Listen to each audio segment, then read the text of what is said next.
Transgender बारे फैसला, Maria B ने कौम को क्या पैगाम दिया। ट्रांसजेंडर केस कई बरस से पाकिस्तान में जेर बहस है, जिसके बारे में मुख्तलिफ अदवार में फैसले किए जाते रहे, लेकिन फिर भी ये मुतनाज़ा ही रहा। हाल ही में शरीयत कोर्ट का फैसला आने के बाद कुछ चीजें वाज़िया हो गई हैं, जैसे कि ख्वाजा सिरा अपने जिन्स तब्दील नहीं कर सकते और जिन्स का तयन इंसान के एहसासात की बुनियाद पर नहीं किया जा सकता। फैसले में कहा गया है कि इस्लाम ख्वाजा सराहों को तमाम इंसानी हकूक फराहम करता है, लिहाजा हुकूमत इस बात की पाबंद है कि ऐसे अफराद को तिब्बी, तालीमी, मुआशी सहूलियात के साथ साथ तमाम हकूक दे। इनका कहना था कि विरासत में हिस्सा जिन्स के मुताबिक ही मिल सकता है और मर्द हो या औरत, वो खुद को बायोलॉजिकल जिन से हटकर ख्वाजा सिरा कहे तो ये गैर शरई होगा। अदालत ने कहा कि शरीयत किसी को नामर्द होकर जिन्स तब्दीली की इजाजत नहीं देती, लिहाजा कोई शख्स अपनी मर्जी से जिन्स तब्दील नहीं कर सकता और जिन्स वही रह सकती है जो पैदाइश के वक्त थी। मारूफ फैशन डिजाइनर मारिया बी ने इस फैसले पर अपना रद्द अमल कुछ यूं दिया है।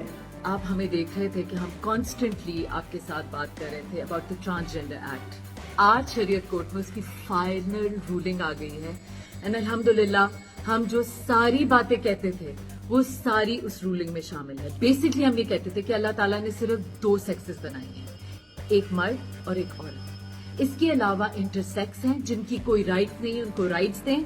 ये ट्रांसजेंडर जो पूरी मूवमेंट पूरी दुनिया में चल रही है, जिसमें बच्चे तबाह हो रहे हैं, फैमिलीज तबाह हो रही हैं, जिसमें अगर मैं आज कहूँ कि मैं आज आदमी फील कर रही हूँ तो मैं जाके एक आदमी बन सकती हूँ, वो सारा शरीयत कोर्ट ने कहा है कि ट्रांसजेंडर इज अगेंस्ट इस्लाम, मतलब इस्लामी प्रिंसिपल्स के खिलाफ है।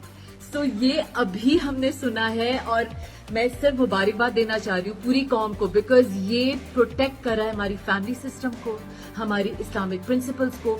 हम जितने भी लोग इस्लाम को फॉलो करते हैं, हम जो मुसलमान हैं, हमारे बच्चों को वो प्रोटेक्ट करने की आज लॉ पास हुई है।